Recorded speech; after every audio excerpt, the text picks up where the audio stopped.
you, sir. Good afternoon, everyone, and we are getting started with this board meeting this afternoon. I'd like to welcome the members that are seated in our audience. I hope you, quite a bit, right?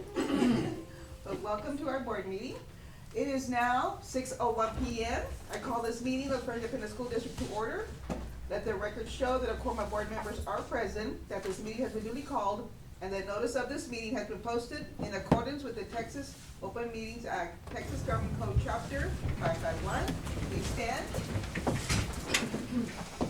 If you'll bow your heads, please. Heavenly Father, we gather today to serve our students and community, and we ask for your guidance. For wisdom, grant us the wisdom to understand the issues before us and to make sound decisions. For unity, help us to listen to each other with open hearts and to find common ground even when we disagree. For our students, bless every child in our care and guide us to create an environment where they can thrive. And for our actions, may our deliberations be filled with integrity and compassion. We commit this meeting to you, O Lord, and ask for your blessings on all that is decided and done. Amen.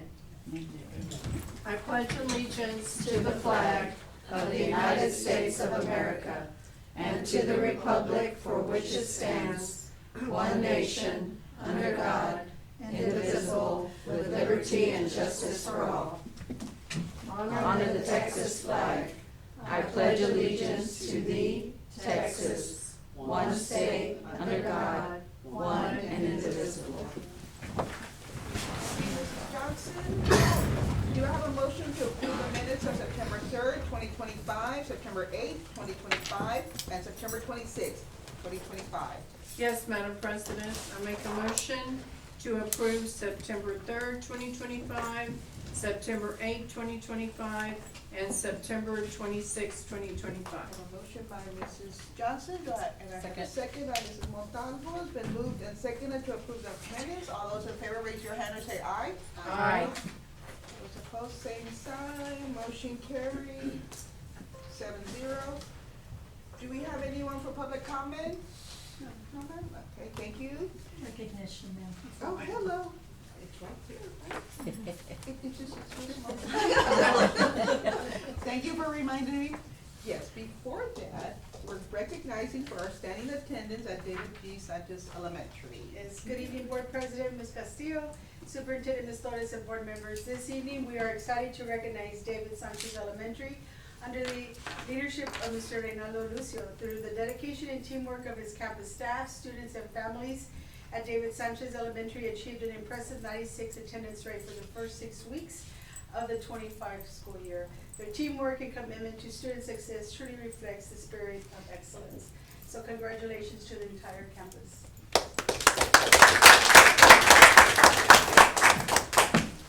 So we have, we'll open it up for you. We have a little banner for him to put in front of his school, and these are his kids. So y'all will come down and we'll take a picture with Mr. Lucio. Can I say something before we get done? Yes, ma'am. I really want to mention the general flag to be the person that gave out the smile face. And you could see the staff, all of them working together. They're from Hollywood about the kids coming in the bus, but we went over there taking care of it. See, so you have a very good staff. Yes, excellent. I think y'all can get it. You're gonna be in the middle, sir. Oh. Do you wanna go up one on the, because, so you want short? Do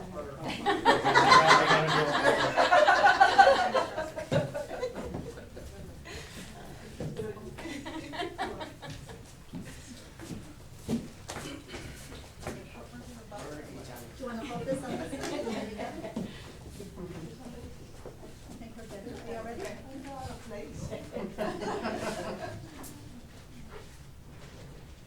Everybody on 3, 1, 2, and 3.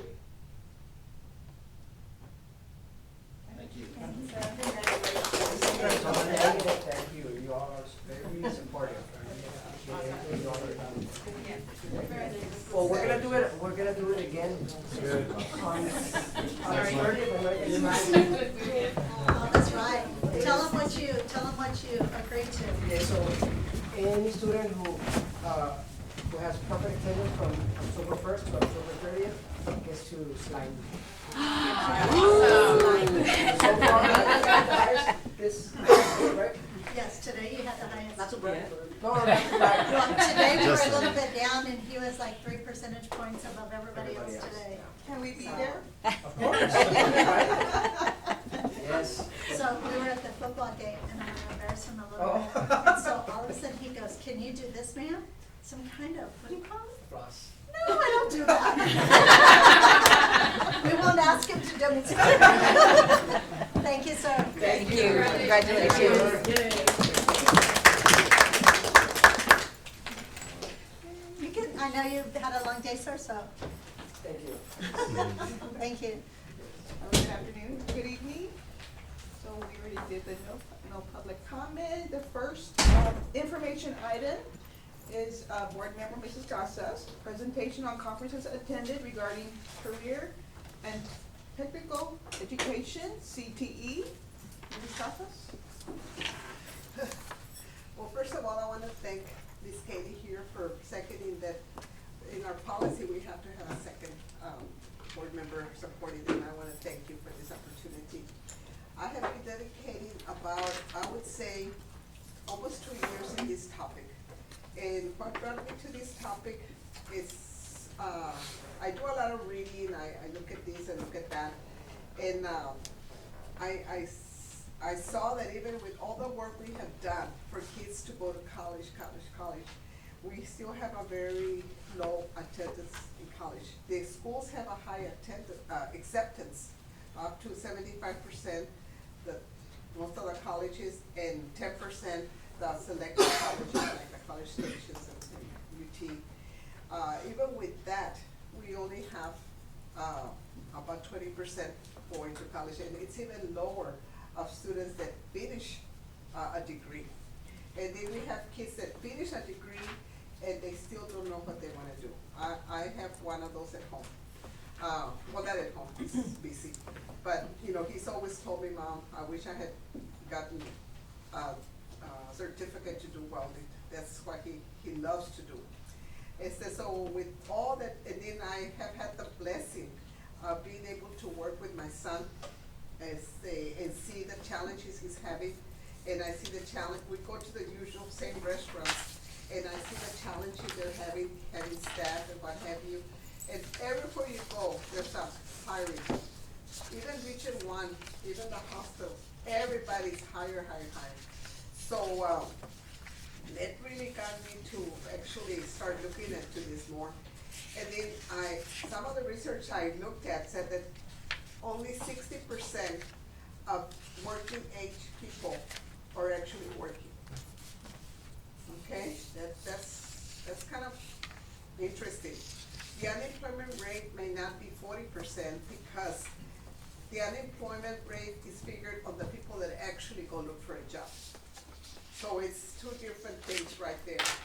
So with that being said, I ended up getting really involved with Skills USA. I went to a conference that was paid for by several people here in the Valley, and I came back, just in awe of what could happen through CTE. And so I went over there, and as a result of that, I went in February of 2024, is when the TASB Governor Conference, I looked at the CTE, CCMR bonus that became the law in June of 2019. And that's a while back. And we come to find out that only 15% of the money that the state had set aside to reward the school districts for the kids graduating with passing the TSI and having a certificate, only 15%, 1/5 of that money was being used. And I thought, well, so I did sit down with my superintendent Ms. Torres, and she shared with me how difficult it was for the kids to pass the TSI. But we're making a lot of, I guess, improvements in that area.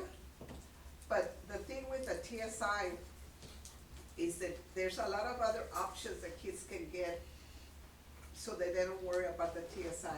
But nonetheless, the TSI would help us with, the TSI plus an IBC certificate will help us get that money.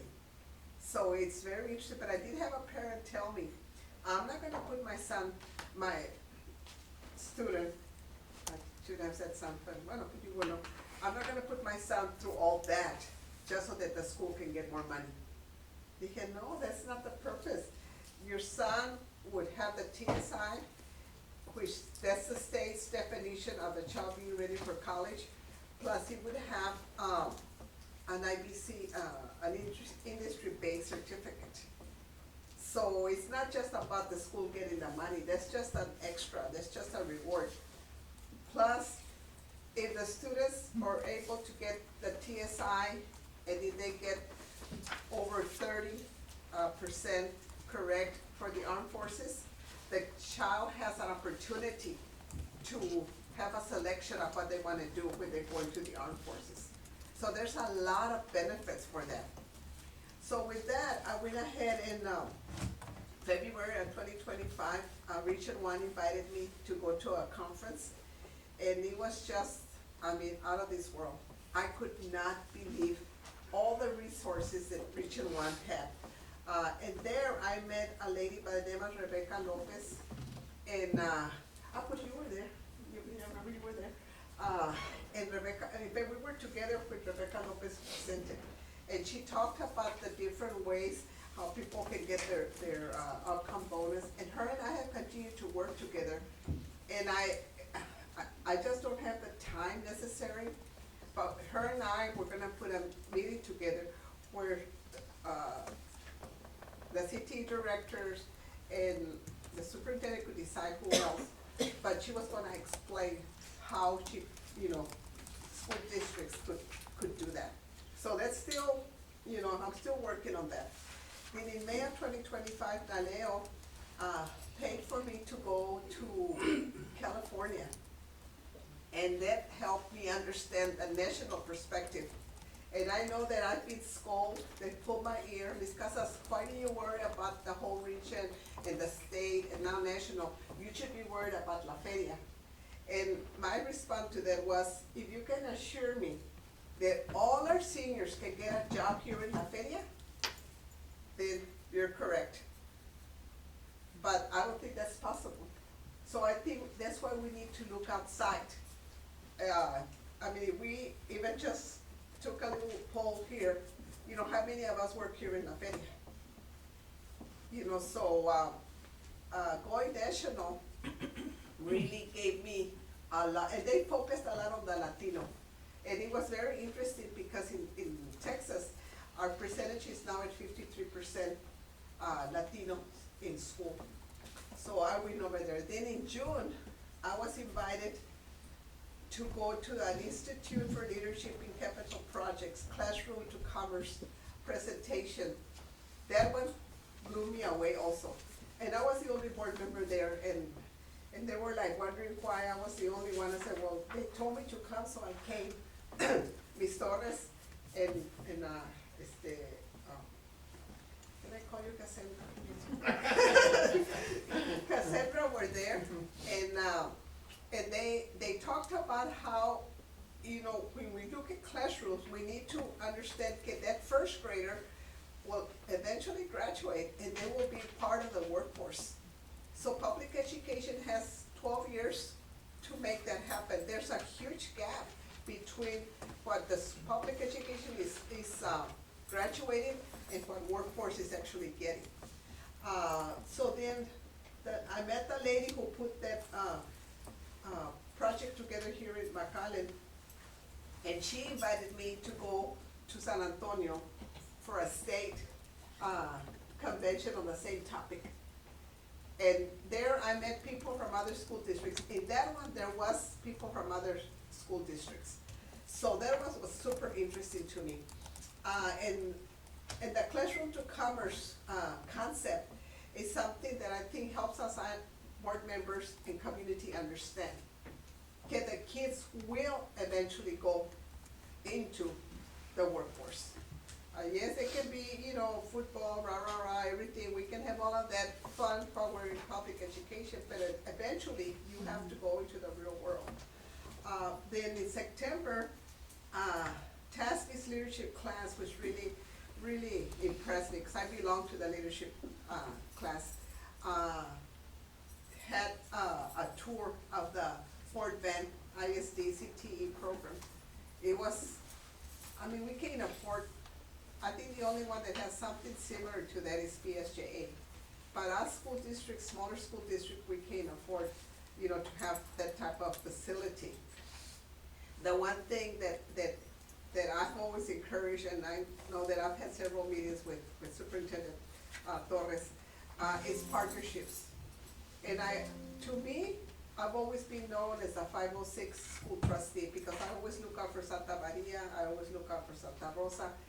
And, we had a meeting one time with the two superintendents and Ms. Torres, and we talked about construction, because the people that own this, block, I don't know what it's called now, maybe it's still called block, industry or something. That business is now owned international. An international company bought it. It's not local, it's not even Texas, it's international, because there's so much construction.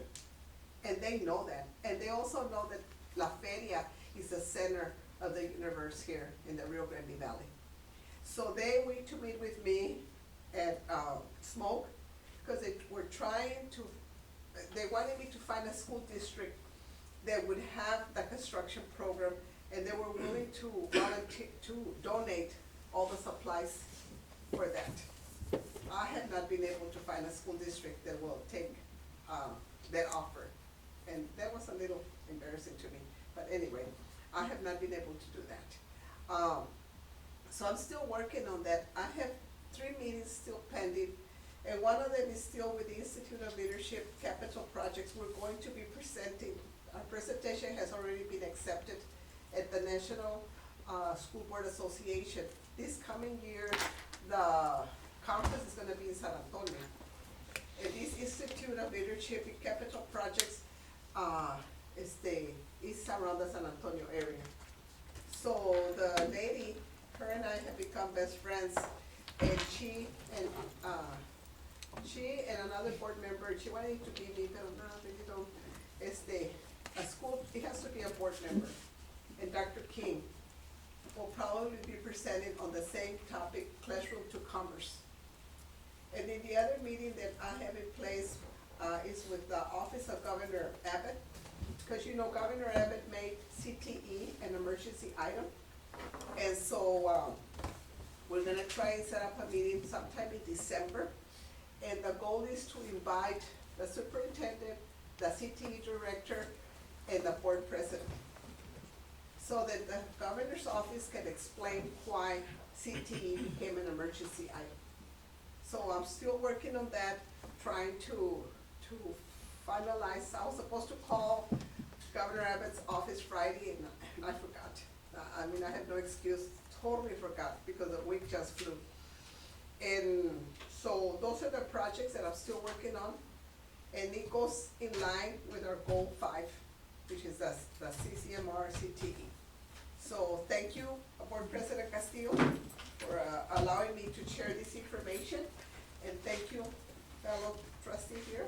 I appreciate that. Yes, ma'am. Thank We you. appreciate your knowledge. Thank you. Any questions of Mrs. Cummings? The Classroom to Commerce at Region 1, when will that be held? You don't know yet? Well, the Classroom to Commerce is a concept that people are using now. Okay. And I will keep you abreast, Okay. because Dr. King has been very gracious, very patient with me. And so we're going to, since I know that the board usually goes to the national conference, this year is gonna be in San Antonio. Okay. And that's where the Institute for Leadership in Capital Projects is that we'll be presenting. And the Institute for Leadership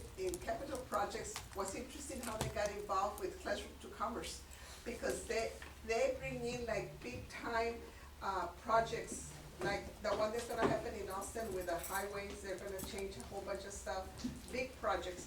And they realized that they didn't have the workforce. So that's what kind of opened up their eyes that we need to connect with schools. Thank you, ma'am. Thank you. Thank you, Mrs. Casas.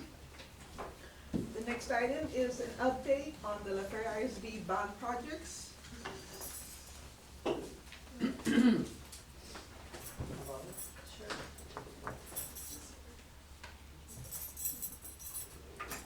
Good evening, Board President Castillo, Superintendent Torres, board members.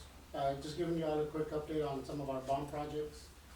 The first ones that we see here are some of the projects that we have ongoing, with the paving and the parking lot at WP Green and some drainage improvements. And we'll show some images, so just kinda wanted to let y'all know that we finished up with phase one, which was where the buses would be coming in through, and as well as the new parking area with the teachers. You know, it's been in use for about maybe 2 months already, so, you know, we've rethought about the traffic flow, so we do plan on doing that in Thanksgiving, restriping it so that now the parking is centered, just to have better traffic flow. And again, those are things that we've learned as we've had it in use for 2 months. If we see here in some of the pictures, we've added the safety, the fencing and all that. If you can see in the bottom right corner, we've added the fencing that went along where the buses enter through. Those are just some pictures of some of the completed areas.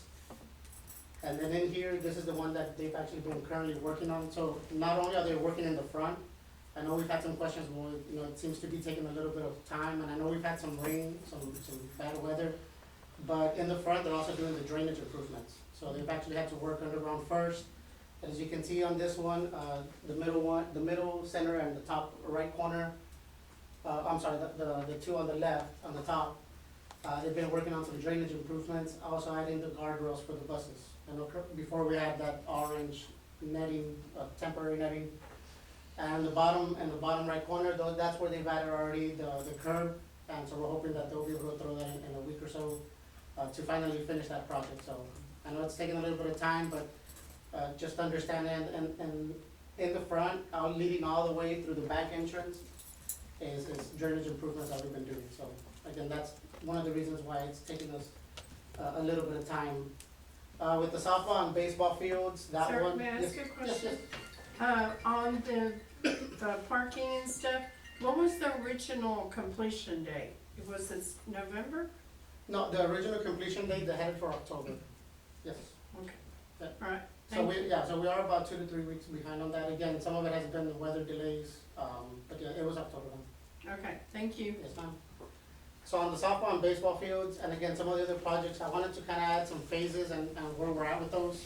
And it's just to kind of give us an idea, right? It's not just one different phase. We have different things going on. For example, with the baseball, softball fields, you know, the schematic design, you know, we've done about 15 to 20% of it. The design itself, the development and all that has been 20%, and then there's a lot of construction and legal documents that we kind of have to go through, and then we pass it on to our legal to review that. And then, of course, the bidding and negotiation, which we'll be bringing to the board, you know, pretty soon. We'll be advertising to actually go get a contractor to do the building of the baseball and softball fields. And then the final phase is the construction part. So there, it shows 15%, because we have already done some, for example, the geotech study, the borings, to study the underground, to making sure that there's proper drainage. And then with the next one, with the marquees, same thing. With the design, it's 70% complete. So for instance, for those two, for the baseball and the marquees, we'll be giving you all a copy of the advertisement that'll be going out for the next 2 weeks. And then after that, we'll be coming back to the board to present a vendor for each one to do those 2 projects. With the roofing replacements, as y'all know, there's an action item today to approve the vendor. Again, for that one, again, same thing, you know, there's a design phase that goes into it.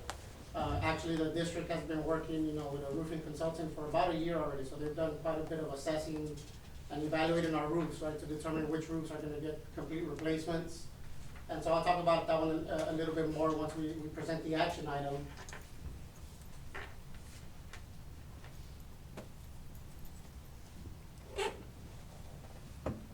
And it's just again, preliminary design of where the baseball and softball fields would go. This was one of the original ones, just when we did the boarding, for the boarding locations, and this is a little bit more of some of the plans that we have. Again, so we'll be advertising this one in particular, you know, in the next 2 weeks in the newspaper, and then, you know, we have to go through that whole process, the pre-bid, you see if there's any questions, and then, you know, ranking that, and then bringing that to the board for approval for a vendor. And then the next bonds that we have that, again, have been currently going on is the replacing or upgrades of some HVAC systems. That one too, you know, just getting a contract with our engineer, that one took us about 2 to 3 weeks, again, just the back and forth. You know, some companies, it's very straightforward. We give them an A101 contract, and then some of them, our legal team wants to look at it. And we wanna make sure they look at it, that there's no, you know, language in there that won't hurt us down the road. Cause you never know, right, any issue that we might run into.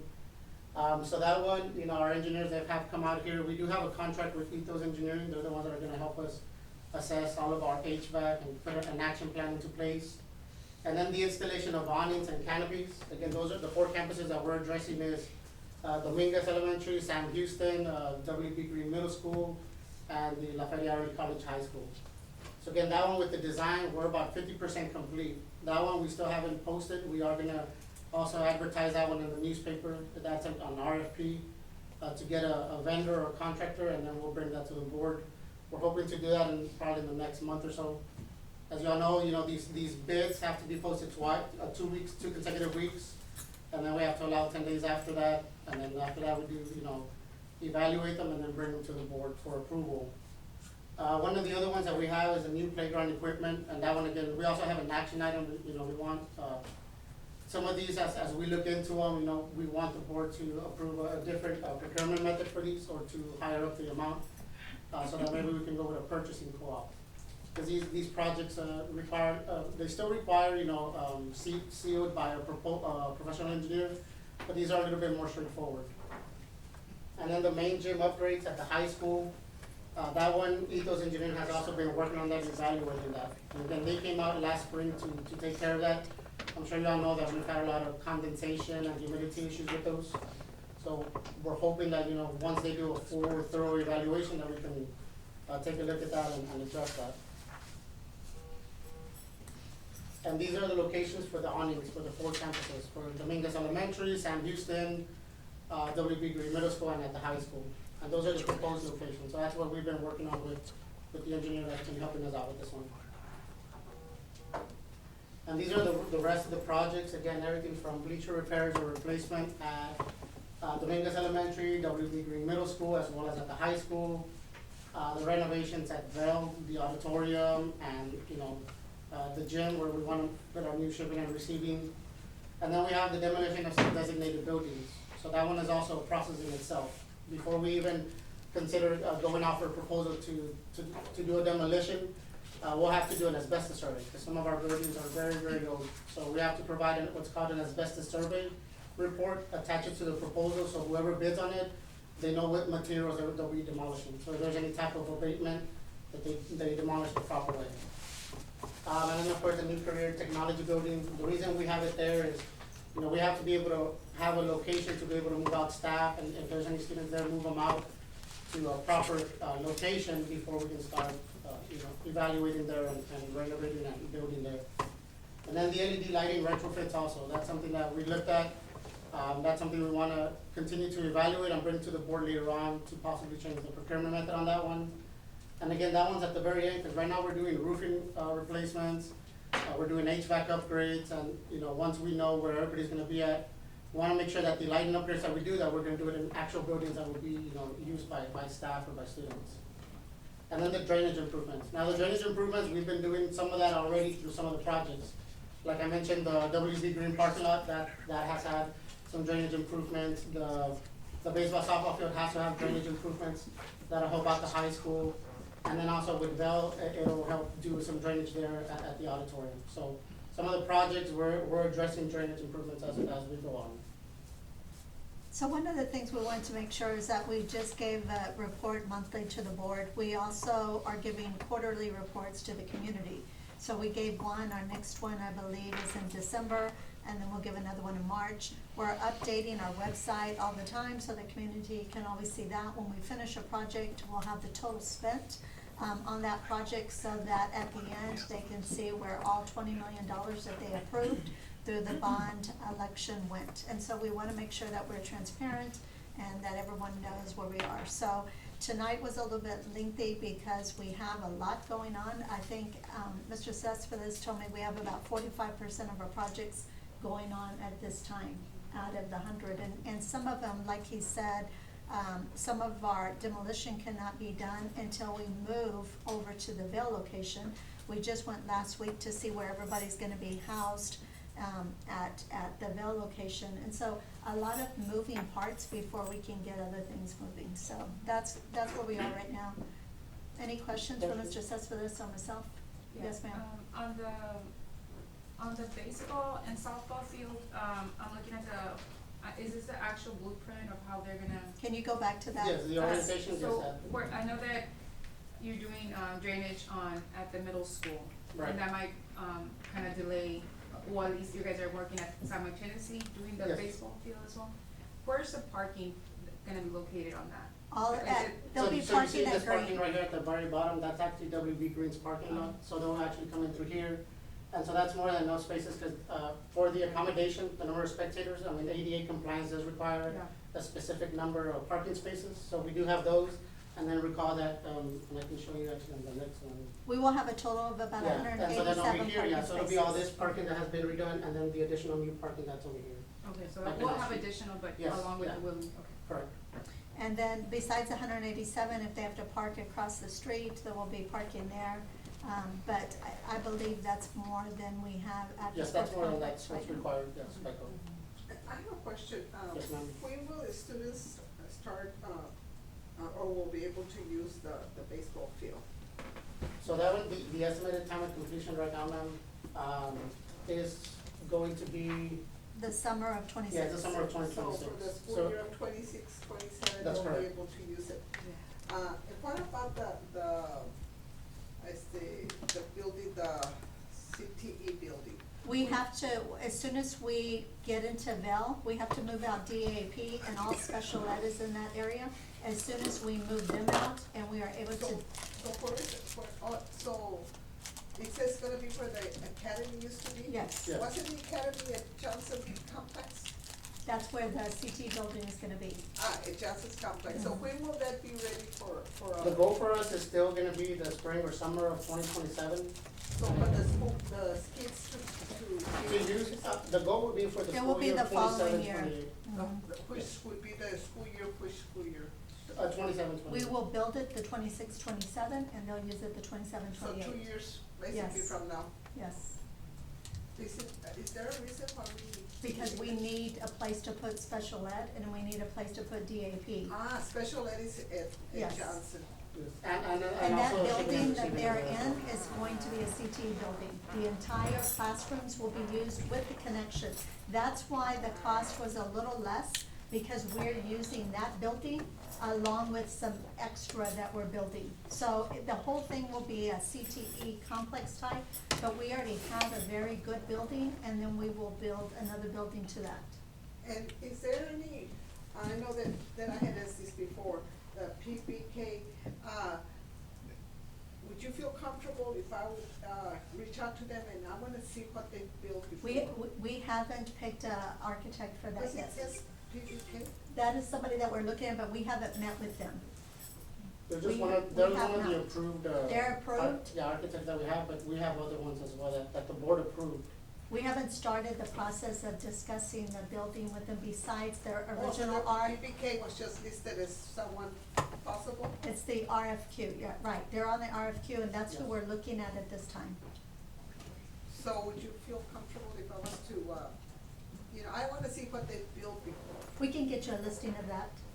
So a lot of the projects, I'm assuming it depends on like, in order to move the special ed to. Right.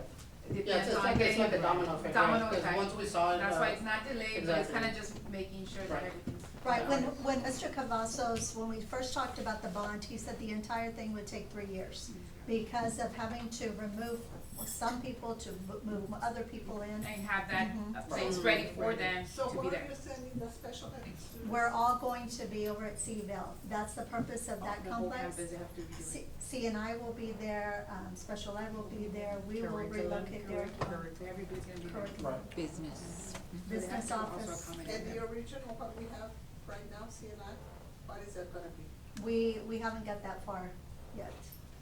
We have some plans, but I don't wanna say it at this No, no, I time understand. because, but we have some plans for it. Okay, we're moving CNI over there for. Everyone will be, it will be one And location we're of gonna have admin. a big place for me, like we have it at least. Yes, Is it already there, it's or is already it gonna there. have to be built? Nothing, no, it's already there. It's the cafeteria. The cafeteria is the same size, Probably probably bigger, a little bit bigger than the facility right It's now. a really nice cafeteria, I think. The one at Seaville, because Seaville had a cafeteria, That's so. nice. It's my son. Any other questions, Mr. Cespedes? Thank you, sir, very good Thank you. presentation. The next item is announcement of board member continuing education credit hours. Okay, basically you see on the screen, and of course on your laptop, these are the required 5 hours per year. However, this does not include the mandatory trainings that all board members have to take, which are the Team of 8, the legal legislative update, the child abuse, cyberbullying, etc. So, board policy says I need to announce these hours. Jane Castillo, 20, Lisa Montalvo, 18, Katie Johnson, 8, Juan Briones, 5, Gloria Casas, 18.41, Alma Martinez, 20, and Ruben Zambrano, 13. Comments, questions? Okay. We will continue then with Superintendent Performance Goal 3, Activity 1, Parent Involvement, Parent Engagement. Thank you, Mrs. Castillo and board members. So tonight, the first superintendent performance goal that I'm going to review is activity 1, discussing parent involvement and parent engagements. I also gave you a folder because I know this is kind of small, so that you could see. So I received information from Mrs. Laredo, which is our parental involvement coordinator, our Gear Up, Ms. Sanchez, Migrant, Mr. Cortez, ACE, Mr. Garcia, and our principals, because we held a required opportunity for a parent conference on September 22nd because of Senate Bill 12. So the first part that I'm going to go over is Mrs. Laredo has broken it down to what we've had since the beginning of the school year. And so we've had from our back to school rally that we know we handed out 400 backpacks. We know that we had people come in that didn't get a backpack, but at that one we didn't have a sign-in sheet, so we know we at least got 400 and that might have been more. One of the things is our early literacy night. We had 261 parents, could be father and mother together, but 261 parents came with kids. And so one of the things that the parental involvement and CNI did is they did competitions among the pre-K 3, 4, and kindergarten, trying to get as many students from each classroom, and then we'd give pizza parties and things with the ones that came. Last year we had 72, this year 261. Again, that's our first literacy. Our second literacy night will be at the end of October for first and second grade, and then we'll have a literacy for third through fifth. And that is something also, if you attended the Title I meeting, we must have literacy nights with Title I. And so we have district, if you have a child at Dominguez, sometimes campuses have their own literacy night, and they had a literacy night as well. And you can go down the line and see the different ones. Something we've added also is PTOs. We have some PTOs that are a little bit more ahead of the other campuses, but the goal is by December that everyone will have a PTO, have an active PTO with officers and moving forward. Since this is the very first year. So you can see at the different campuses, the different meetings that they've had. If you go on to the next section, it talks about September 22nd. Part of Senate Bill 12 said that we must provide 2 opportunities a year for parent conference meetings. And so what we wanted to focus on is having in-person, but if the parent could not come in, then they had the conference with them on the phone. And so you can see, how many parent conferences were in person. The highest one being Noemi Dominguez Elementary, they had 67 that particular afternoon. And then how many phone conferences. So we focused on attendance issues, and we also focused on students that were struggling academically. The next one is our Gear Up, and our Gear Up sessions are a lot of trainer of trainers right now. Ms. Sanchez has 4 trainers that are getting TOT trainings. They have come back and they did a family meeting that they had 19, and she is working with that with Gear Up.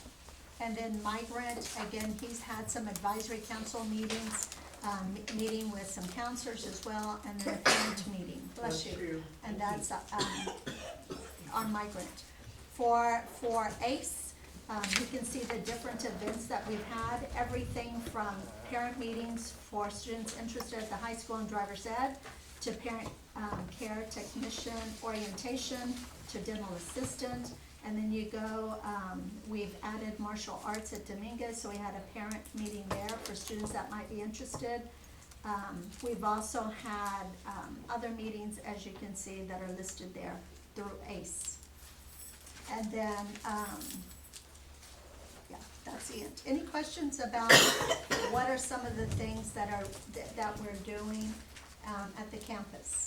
This doesn't include our normal parent conferences throughout the week.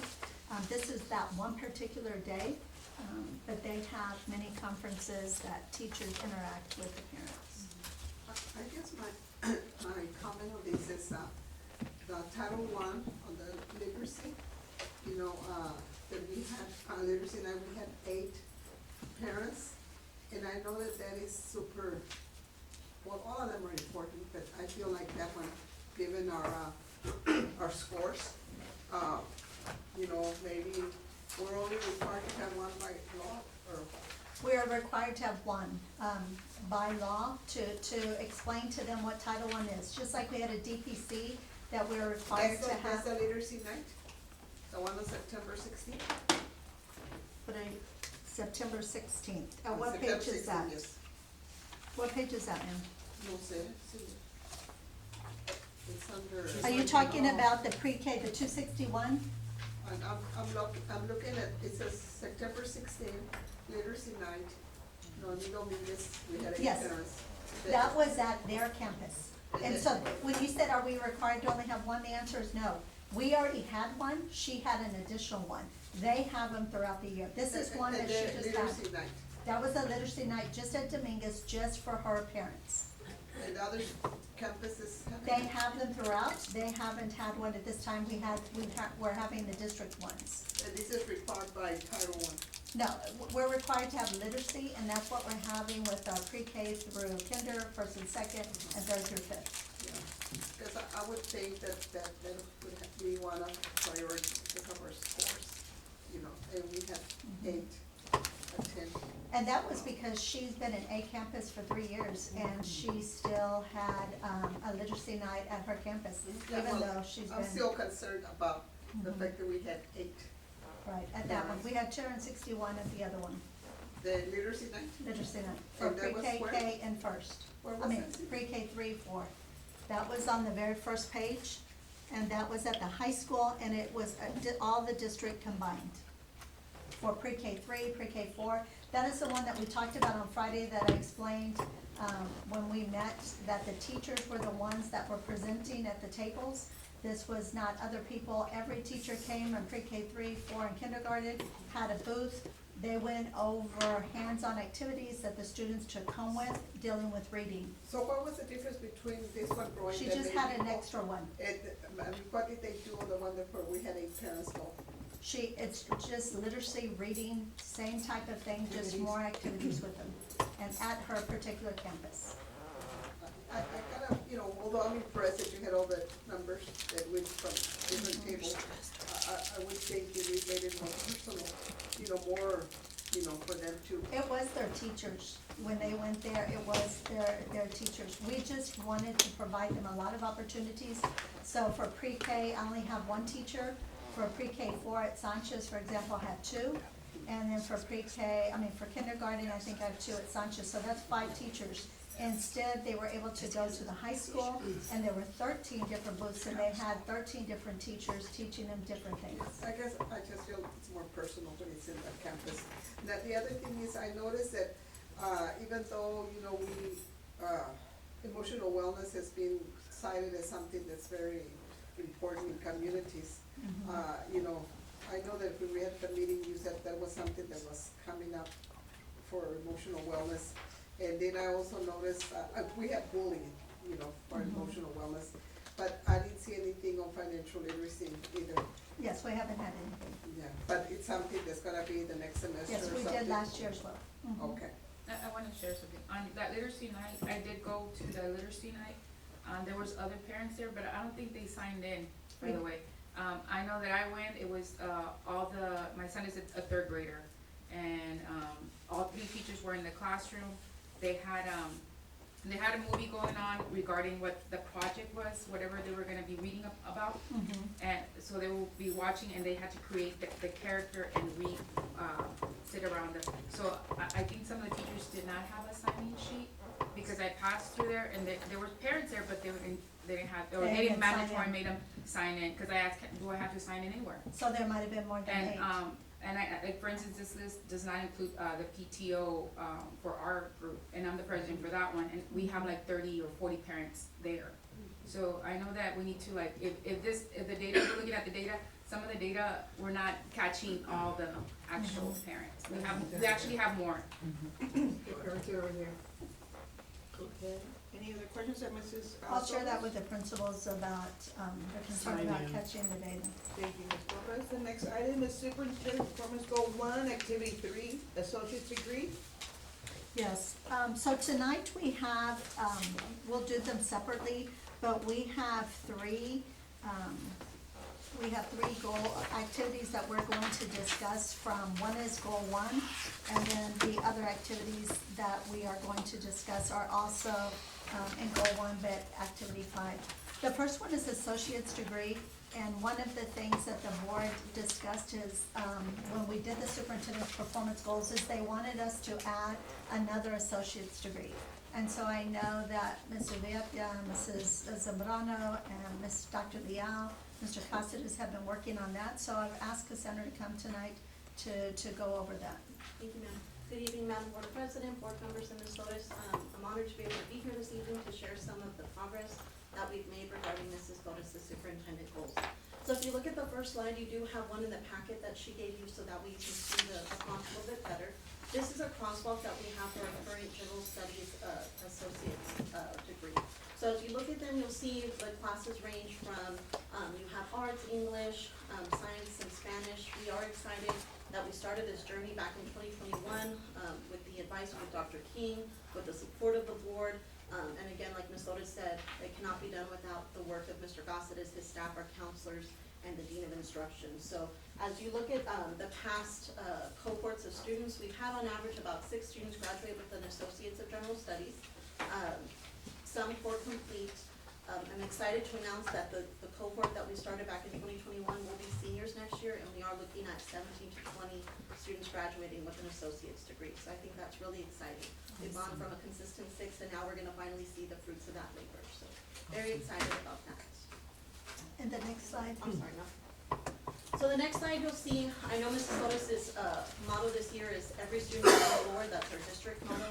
We never wanna be complacent, we always wanna look for something to achieve, like, to be better each and every year. So now, with the help of PSC, our partners for academics, we're excited to announce that this next year we'll be adding an allied health associate's degree. So really focusing in, we know, as Ms. Casas mentioned earlier, health is one of the needs in our community in the valley. So we will be adding this associate's degree. If you look at some of the classes, again, I know there's small, but you do have that extra sheet in your packets. They really are gonna hit in the sciences. So classes that we've never offered before are coming. I had to remind myself to think bigger as we talked with TSC. I said, okay, so then the freshmen that we have coming in next year will be the first groups. And they said, no, ma'am, we can start as soon as our current sophomores this year. They can start taking these classes. So I think that's really something that's exciting. So potentially in 2 to 3 more years, we could see students graduating with this associates in allied health.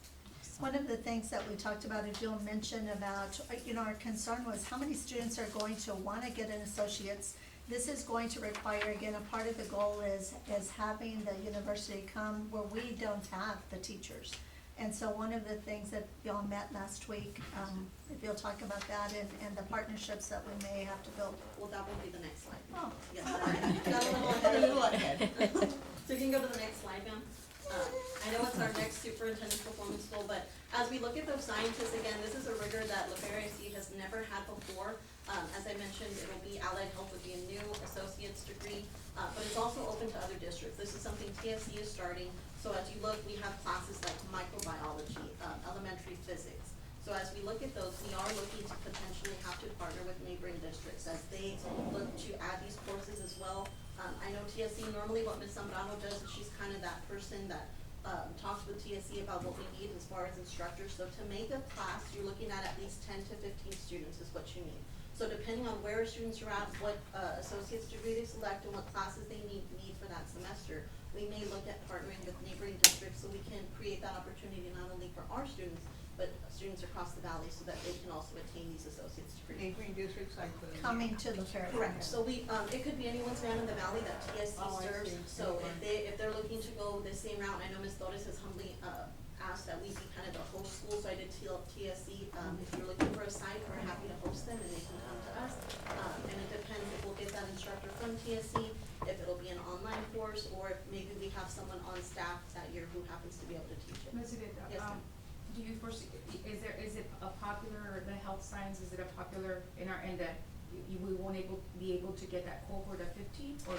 It really depends, ma'am, it's when they take it. So for example, if I'm taking it in the fall, but then so-and-so may take it in the spring, or maybe I take it next year, it really just depends on what that looks like. So, again, I have to commend Mr. Costa, Dr. Leal, their team, and Ms. Zambrano, and all their counselors, because they really work diligently with each and every student to meet their needs based on semester. So you may have 30 students wanting to go general studies and 30 allied health, but yet, only 5 of them or 7 of them are ready to take the elementary statistics. So then we don't have enough for a class because that particular group, so that's why, not that we don't have enough taking that associate's degree, but that particular class at that time, we may not have enough. And it also, ma'am, may be based on if they pass their TSI. So like the one that you're looking at here, we'll start them off slowly, it's called our on level, so that means they didn't take any high school courses at junior high, so they're starting fresh from scratch freshman year. But if we had some students who took high school courses in junior high, they may be a little bit more advanced and be able to take it at different times. So it just really depends on the timing. Yes. Question, yes, sir. One thing I would look into is, like this is an Associates of Allied Health, Yes. but some of these classes I, recognize like the lifespan, the nutrition, those are also some that they do for Associates of Nursing, like an RN degree. So would these go towards their RN degree if they were to go That's that the route? next And slide. that's the next slide. Sorry, I didn't talk to her ahead of time. That's the next slide, sir, so ma'am, you can go to the next slide. So that was something, as we met with TSC, and I apologize, I know for the picture, if you'd like another one, I can get you the second one, I don't know if I gave that to Ms. Torres, but one of the things They have a TSC copy really of it. pushed, okay, one of the things they really pushed is, as many of us know, medical field is not just nursing. It could be a tech, it could be a lab tech, sonographer, so many different things. So one of the things that TSC did come and tell us when they were here talking to us about this degree is we really want to push career exploration, starting from as young as you'll give them to us, all the way, and for us to go ahead and take our students over to Brownsville, let them see the different courses they have, let them see that there's more than just nursing. But also what I liked about this, and this is something, we do have a college navigator, so that's a TSC employee that comes and works with our students with Ms. Zambrano at the high school, that really helps them plan out their courses, is as they're talking and as they're planning out what their year looks like. This is a sheet that they're gonna be giving to us, and I know it's gonna be added on more, but maybe I decided to do general studies, but I wanna pick a couple of those classes that might help me for radio technology or maybe something else too. It's really gonna help them plan that out, but that's something that they're really gonna push and help us, so as we look at career exploration. So you're kind of right, they're showing them the job and then going backwards to say these are the classes that you have to take, in different, yeah. Yes, ma'am. I have a question. I heard in a conversation one time that TSCC they were guaranteed that you get a job with whatever degree you get from there. Do they have associate degrees there at TSCC? Yes, I know they have partnerships, yes, they do, and they have partnerships also for bachelor's degrees. So would that be something that the benefits, is they guarantee that you will get a job with The MOU, and we work really well with TSC, and right now that's the direction that we're going. We do use TSTC, we have students going there right now. But for our, higher education, for our, associate's degree, our partnership is with TSC right now. and you can have it with two different people? We can, ma'am, I'll be honest with you, this is the first year we're really curving our associate's degree towards that CTE path. So I think that's definitely open for the future, but as of now, because TSC has always been our academic partner, we've kind of started with them, but the future is always open. I would think it would be a benefit because of what they're saying, can they guarantee that you will get a job with a degree or whatever you get from them? I think that would be something that would interest the community, that, you know, the child will get a job. Yes, ma'am, absolutely. Okay. So are we in letter G now, or? We're, the Okay. next item. So the next item is Superintendent Performance Goal 1, Activity 4, the CTE Student Certification Opportunities. And we talked about some of these items already, but we'll mention a little bit. It's kind of hard to talk about associate's degree and not talk about this Right, already, but. everything else, Yes. So, good evening again, board president, board members. I'm excited to talk about CT certification, CT. We're not there, are we? Oh, yes, I'm sorry. I'm sorry. I'm going a little fast. You're good. Excited. CT, like Ms. Casas, is very near and dear to my heart. I think there's just so many possibilities for our students that we can do here. So the first line you'll see is what was submitted to you, I believe it was last year, ma'am, or in the summer. In From July. your superintendent's goals. So we wanted to start this part off by showing you what we've attained before. As we go through the slides in a moment, we do want to show you some changes that are coming, but just kind of where we've gone to where we'll be coming to. So can you run the next slide, please? Next slide, please. Okay. So we did want to explain a little bit of background on how we earn the IBC so that you'll understand where we're going to be currently. So some years back, essentially all the student had to do to earn an IBC, industry-based certification in a CTE course, is they could take any class. So if I went to advanced culinary, if that's what my schedule said, and I took that IBC, then I passed and it counted for accountability. Then TA kind of came in and said, okay, we want to change things up and put in a phase-in timeline. So for the class of 2024, TA said you need to at least have one course in that program study specifically. So I needed to take one course in culinary to make sure that that IBC counted. Last year's group had to be what we call a concentrator, and you do have those definitions in your packet just for y'all to look at later on. What a concentrator means is that they took at least 2 courses, at least one level 3 in that CTE program study. And I did also give you a sample CTE program study sheet in your packet. So that for that IBC to count for that student. Now we're in the year of 25-26, and now what TA is saying is now they need to be what we call a completer, which means they need to finish the pathway. They need to have at least 3 classes for 4 or more credits, okay? So if a child, let's say, John goes and takes 1 class of culinary and gets an IBC, would it count for CCMR? No, it would not. They have to complete. So that's where the kind of timeline has gone in. So I wanted to show y'all, things have changed from where we're at. I know the previous slide showed you the years and how many IBCs we've attained. So we worked really diligently to make sure that that number still has not changed, but just so y'all are aware of how that goes. Next slide, please. So now TA's taken it a step further, so they said now we're gonna be completers. So now the new changes come. Now what they're gonna do, and I believe, ma'am, since there was the IBCs in there. No, because they are not, it's not Yes, updated. thank you. So every 5 years, TEA will change the IBCs or update them. This is one of those years that it's updating. We were gonna give you the list, however, it's not finalized yet. So it was supposed to come out, I believe, last week, but it did not. But one of the additional changes that will be coming is now they'll be tiering our IBCs. So what that means is they'll look at the IBC list, and based on the information you see there, they'll either tier it into a tier 1, tier 2, or tier 3. If the IBC is classified as a tier 1 or 2, we're still okay. However, if the IBC is classified as a tier 3, they will max us out at 5% of our graduating class, which essentially means if we average a graduating class about 220 students, only 10 students would count regardless if they've completed, regardless if they took 1 class, would count for that particular IBC. So I know this is something we've informed our high school, we've informed our teachers about. We were really looking forward to that list, but again, it was postponed last week. There is no date as to when that is to come out. But that will really, this new change, make us revamp, really look into our programs to make sure we're still abiding by, what we need to do and making sure we're doing the best things for our students. That's very confusing.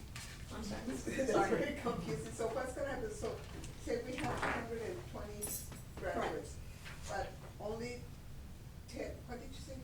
5%. So what they're gonna do, ma'am, is like how we normally have the IDC list, they're gonna pretty much add another column, and it'll have a 1, 2, or 3 to list the tiers. If it's a tier 1 or a tier 2, so it has a number 1 or 2, it's okay, we can still continue to test as long as they're completers and they'll count for CCMR regardless. If it says it's a 3, which we don't know what it'll be yet, then only, say I have 50 students take that particular exam, well, only 10 max would count for that particular exam because of the new rule in place that will be coming. Yes, When ma'am. is this rule going to begin, did you say? Potentially next year, again, we were hoping that list was gonna be ready for y'all, it was supposed to come out on the 15th, we waited, I was on my computer all day, and they postponed it, we have no release date. And so the pathway is that beautiful book that you put together with all the classes, that means the child has to finish all those classes? They would need to finish at least 3 3 classes or okay. 4 more credits, yes, ma'am. Yes, ma'am. So this has really put a lot of work, especially the completer, we follow that, phase-in timeline. We meet, almost monthly and now about every other month to discuss that with our counselors, with our, administrators, even with our CTE teachers, because they're also advocates when it comes to special ed arts. So regardless if it's their program or it's somebody else's, we wanna make sure that they're in the know so that they can advocate, so that we can see those completion rates go up. That's gonna make a big Yes. difference. Yes, ma'am. It's a good thing. Mhm. It's a good thing, but it's gonna kinda get more serious about the IDCs. Correct, 100%. Because I know that I've been having a lot of conversations with them, because I had a problem with, in this, Torres, no, I'm having a problem with people counting an ABC, that's a text, free text, income text, and the one with self-serve. I kind of had a little bit of a problem with that, being counted as an IDC. But now, they'll get that class, say, in the marketing, but they have to finish all the classes under that pathway. So they have to make sure that whatever IBC they take is aligned to the classes they've been doing. So that's been a phase-in. So they told us this about 3 to 4 years ago. So each year, it's kind of like a baby step, That is not new, that part is not Yes, new, the correct. tier part is what's new. But Yes. as far as having to take the 4 hours, that's not new. the 4 4 classes for 4 more See, credits. as much as I know about CTE, I thought I knew about CTE. I thought that once they did an ABC, that means they were completers. They had to have taken the classes. That's good though. So and I know we have to wait for the list, but how will that affect how we implement new? So that is one thing, ma'am, I'll be honest with you, I asked at my director's meeting, I said, well, at least every pathway have at least 1 or 2, tier 1, tier 2s. That is still in the unknown, Yeah. we do not know, hopefully that will be, because I know, we were looking at other IBCs to implement as of this year, but now we're kind of pausing with what we had last year until this list comes out. It may, Because we don't wanna may start require something new change with that. Yeah. and then it get changed, and if it's a tier 3, well, then there's no point in us. So it may limit what we offer because, not only because of the list, but also funding, you know? It may, trying to put it, Yes. yeah. So it's really, ma'am, it's all dependent on the list. When that list comes out, then we'll be able We'll to have an idea. We'll to have an idea. strategize, make plans based on that. Yeah. Yes, How to ma'am. proceed. Yep. Thank you, ma'am. Thank you. Thank you, Ms. Viejo, very good report. Very good report. Thank you, thank you. There are 2 items on the consent agenda, the monthly tax report and the quarterly investment report. Do I have a motion to approve the items listed on the consent agenda? I so move. I have a motion by Mrs. I second. And I have a second by Mrs. Johnson. It's been moved and seconded to approve the items listed on the consent agenda. All those in favor, raise your hand or say aye. Aye. Aye. You happy? Aye. Thank you. Okay, motion carried. I believe we're now 6-0. Mark in the minutes that Mr. Hernandez. Thank you. First item to consider and possible action, discussion, consideration, and possible action to approve the competitive seal proposals for roofing improvements. Yes, thank you. Good evening, Board President Castillo, Superintendent Torres, and board members present. We bring you this action item for consideration regarding the roofing improvements across the district for several campuses. As you know, for about as I mentioned earlier, for about the past year, we've been meeting with a roofing consultant just to help us assess and evaluate our roofs and the conditions on those. And so we went out for a competitive bid proposal. We went out and it was advertised for the 2 weeks, and there's a timeline of the events. And so last Tuesday, we had the CSPs due. We did have 10 proposals that were submitted. We did rank them based on the criteria. The criteria that we use, and that's very commonly used criteria, it's very similar to what was used when we did the RFPs for our engineers, architects, and then similar to the last time we did major roof replacements was in 2014 at the high school. So it's been 11 years since we've done, major roof replacement like this. So once we reviewed all those, we did have them submitted in 3 different ways. They either could have submitted it in different phases, and I think it's on the next slide, or they could have submitted one bid just for our project. So here, we call it phase 2 because if you all remember, phase 1 was just minor repairs. We had TATCO company come and do some minor repairs at several companies. And so phase 2 is gonna be at the La Feria High School, the 700 wing and the 300 wing, and at Green, the front office building, and then the athletics dressing room and the coach's office. Phase 3 would be Sanchez Elementary, the whole A wing, and then phase 4 at Vail, it would be all of the ties building and the gym. Because that's the gym that we wanna hopefully relocate our shipping and receiving over there. And so we had each proposer, they could submit for each phase separately or for all 3 phases together. And so once we looked at the cost and the criteria, of course, if we go back to the previous slide, we are recommending that the board approve RGO Roofing and Construction LLC as the awarded contractor for this CSP. So I don't know if there's any questions or comments. Any questions of Mr. Cespedes? Do I have a motion? I have a question. Yes, ma'am. Where were the others? I'm sorry? Where you said the others were on the, No, we didn't put it under the criteria, but it was a total of 10 proposers that submitted a bid. oh, okay, Yes, it was a total of 10, yes, ma'am. okay, thank you. I make a motion that, we approve RGO Roofing Company as, the awarded vendor for the competitive sealed proposal for roofing improvements. Do I have a second? I second. Sorry, I didn't see you. Do I have a Sorry. second back? Mrs. Montalvo has been moved and seconded to approve RGO Roofing Company as the awarded vendor for the competitive seal proposal for roofing improvement. Any further discussion? All those in favor, raise your hand or say aye. Aye. All those opposed, same sign. Motion carried, 6-0. Discussion, consideration, and possible action to approve the interlocal contracts procurement method for the following bond projects: the playground, gym bleachers, and gym flooring. Thank you, Board President Castillo. So again, this one we're bringing to y'all because if y'all recall at the last, we had a special call meeting on June 26th, where we asked the board to approve the delivery method, the procurement method for several projects. And we said if we wanted to use interlocal contracts, or it's also commonly known as purchasing co-ops, that it would have to be projects that were $200,000 or less.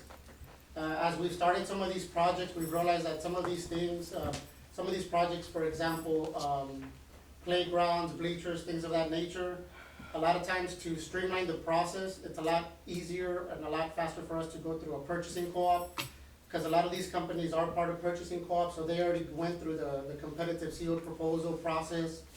And so because the playgrounds and the gym bleachers and the gym flooring are above 200,000, we're bringing it back to the board.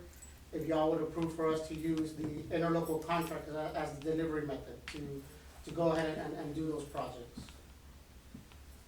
Questions of Mr. Cespedes? Do I have a motion? I move we approve using interlocal contracts as the procurement method for the playgrounds, gym bleachers, and gym flooring bond projects. We have a motion by Mrs. Montalvo. Do I have a second? Or a second by Mrs. Martinez? It's been moved and seconded to approve interlocal contracts as the procurement method for the above mentioned bond projects. Any further discussion? All those in favor, raise your hand or say aye. Aye. All those opposed, same sign. Motion carried, 6-0. Next item, discussion, consideration, and possible action to adopt district performance goals in accordance with House Bill 3 requirements for early childhood literacy, early childhood literacy, early childhood math, and college, career, and military readiness. Good evening, Board President, Mrs. Castillo, Superintendent, Mrs. Perez, and board members. Tonight we want to bring to you our House Bill 3. And so we do have 3 different goals. We have 2 separate goals, one for elementary or early childhood reading, one for math, and then our CCM. So the first one we're going to look at is our goal number 1, which is early literacy for kinder through 3rd grade.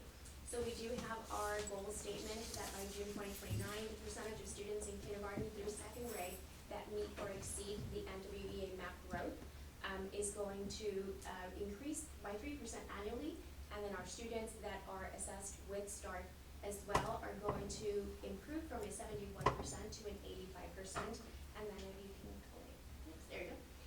Then we do have the table here where we're going to go ahead and see how every year we're going to be increasing by 3% for our MAP growth. That means that our students that tested at the beginning of the year will improve if they were assessed as well at the end of the year. And then you can see our 3rd grade STAR scores where they're going to be going from a 71% increasing annually until we reach the goal of 85%. Any questions on goal 1 for early literacy? Okay. Our second goal is going to be for early mathematics, and it's going to read about the same way. So if we go ahead and show the table, now we have the same grades, the same percentages, 3%. So again, students that are testing for math in the area of math are going to improve annually, and we'll compare beginning of year to end of year. And then for our 3rd grade math students, we're going to be going from a 66%, which is what we had last year as our scores, into an 81% by the end of 2029. Now, our goal number 3 is going to be focused on the CCMR. So this first part, our goal number 3 is divided into 3 different sections. The first section reads that by 2029, the percentage of students who meet TSIA criteria will be at 62%. And we are going based off of the class of 2024. So for this coming year, for 2025 year, we're looking at 54%. And then hopefully by the end of 2029, when our goals are due, looking at class of 2028, our goal will be at 62% for that part 1 of that goal 3. The second part of that is that the number of students participating in dual enrollment courses will increase to 34%. So we have, here you see that we have 24% based off of class of 2023, and then eventually going up until we reach that goal of 34% by the end of 2029. And then our last part to our goal number 3 is going to be the number of students who will earn an industry-based certification will be at 61%, and again following that same pattern, going and reaching that at 61% from where we are at 51 currently. Do we have any Ms. Parker, questions? so 2025 was 53, so this coming school year, the goal is 55, and so on and so forth? Yes, ma'am. Okay, I got it. Any questions of Mrs. Parker? Yes, I have a question. Let's say it exceeds the amount, are you still adding that annual target of 2% from the initial 53? Like, let's say that, 2026, they're 57 or 59. And I'll answer that as, in the role that I have, absolutely, that we would come back. We know that in 2 years, we're gonna have to redo all of this because we're not gonna have STAR. But anytime, if we make a big jump, we're not gonna say, oh, we got there in year 2, and so we're satisfied. We will come back, bring something to the board and say, because we had a higher jump, let's redo the goals and say, this is where we're gonna be. Any questions of Mrs. Parman or Mrs. Thorne? Excellent report, ma'am. Don't tell me it's on the next slide. I'll wait for the motion before I put my signature. Thank you. Do I have a motion? I make a motion.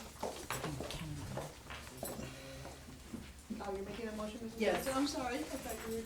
Yes, I move, we approve district performance goals in accordance with House Bill 3 requirements for early childhood literacy, early childhood mathematics, and college, career and military readiness, CCMR. We have a motion by Mrs. Johnson. Do I have a second? And a second by Mrs.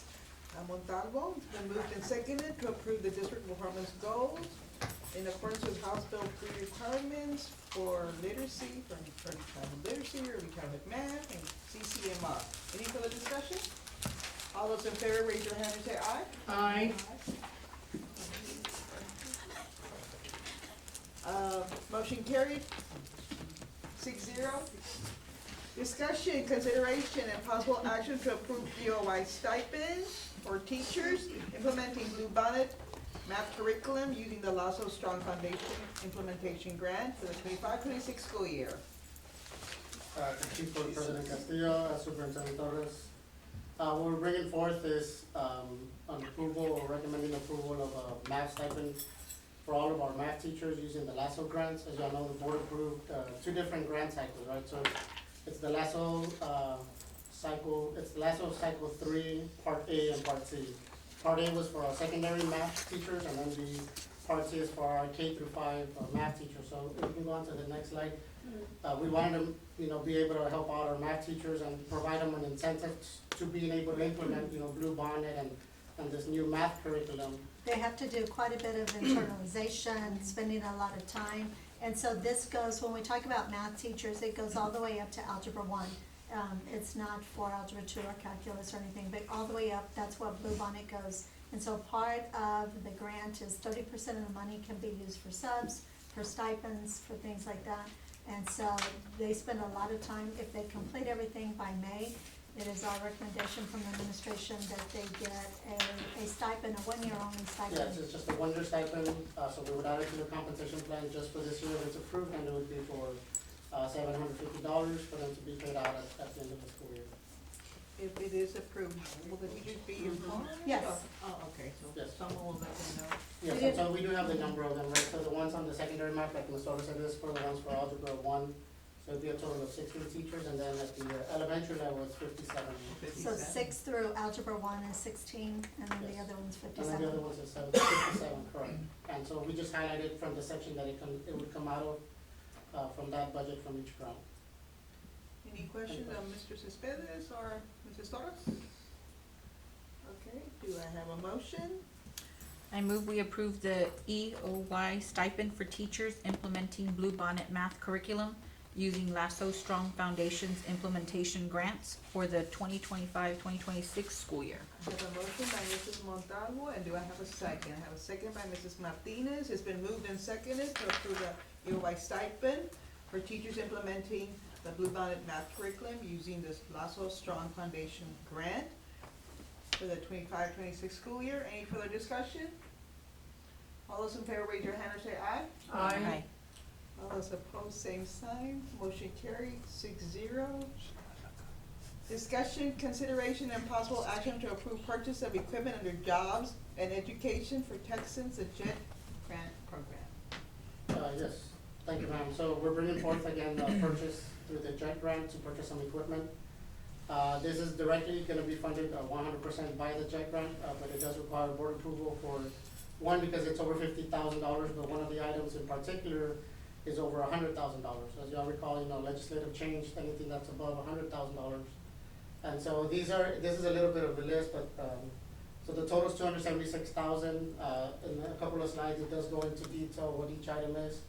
And the item that's over $100,000 is a specialized mannequin. That's $155,000. So again, these would be 100% paid through the JET grant, but we have to bring them forth for board approval. Any questions, Mr. Cespedes? And do I have a motion? I move we approve the purchase of equipment using the funding provided by the Jobs and Education for Texans JET grant program. I have a motion by Mrs. Montalvo. Do I have a second? A second. Oh, okay. Second by Mrs. Martinez. I'm sorry, Mrs. Johnson. Been moved and seconded to approve the purchase of equipment using the Jobs and Education for Texas JET grant program. Any further discussion? I just have a question. Whatever you buy, you will be able to put it into the new building. It'll be stuff that's mobile. Yes, they're like, whatever we can use. Not every CTE class is gonna be in the new building. We're not moving ag, we can't afford to move all of that. We don't have enough room, so we're going to survey and see is that gonna be, which pathway that's gonna be used for, and how many rooms we have. Yeah, so nothing's in structure, it's more things that can be moved if you decide to move. We're building a building plus the classrooms that we have, and so once we decide that, then we will see what we do, but everything can be moved. Thank you. All those in favor, raise your hand and say aye. Aye. All those opposed, same sign, motion carried, 6-0. It is now 7:20 PM, and we're moving into closed meeting pursuant to Texas Government Code Chapter 551.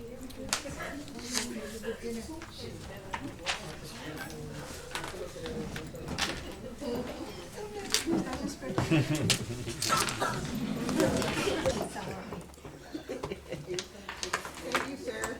It is now 7:46 PM, and we're now reconvening to open session. Personnel matters, Texas Government Code Chapter 551.074, let the record show that the superintendent approved of the resignation of the following: Mrs. Grace Gonzalez. Are there any motions? Yes, Madam President, I move to approve a one-year probationary contract to Guadalupe Cardona. We have a motion by Mrs. Johnson, do I have a second? Second. A second by Mrs. Montalvo. All those in favor, raise your hand and say aye. Aye. All those opposed, same sign. Motion carries 6-0. District announcements? Yes. So tomorrow we have our Monster Mash Candy Bash at the high school, at the high school parking lot at 6 PM. On the 22nd of October, we have Stay Connected at the La Feria Early College High School, and I believe we have a schedule. October the 25th, La Feria is the Invitational Chess Tournament, from 9 AM to 4:30 PM. Also on that day, we have area pigskin competition at Cal Allen. On the 29th of October, we have the La Feria Early College High School barbecue competition from 8 to 4 PM. And on the 31st of October and November 3rd, we have Professional Development Day for staff, no school for students. On the 6th of November, we have a community tailgate at 5:30. And on the 10th of November, we have a regular board meeting at 6 PM. Is there gonna be some conflict with some of the kids that are bad in chess, or, I mean? High school, do we have any? Very few, maybe like 15 or 16, but I don't know. I'm just wondering. It's, It's an elementary is a invitation. lot. Yeah, there's Oh. more elementary than secondary. Okay. Good job, Ms. Ramos. Thank you. Thank you. Thank you, Ms. Ramos. If there is no other business, I have a motion to adjourn. Make motion. A motion by Mrs. Montalvo and a second by Mrs. Martinez. It is now 7:48 PM, and this meeting is adjourned. In Orlando.